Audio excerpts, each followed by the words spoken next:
जिसे नुकसान उठाना नहीं आता उसे नहीं मालूम फायदा किसको कहते हैं,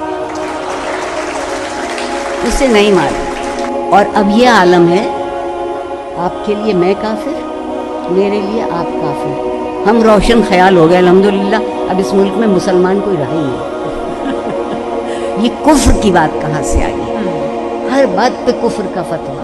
उसकी बुनियादी वजह यह है कि हम आपस में एक दूसरे से वो सवाल पूछते हैं जो खुदा हमसे पूछेगा। हम एक दूसरे से वो सवाल नहीं पूछते जो हम पूछ सकते हैं। तुम्हारा मजहब कौन सा है? नमाज किस तरीके से पढ़ते हो?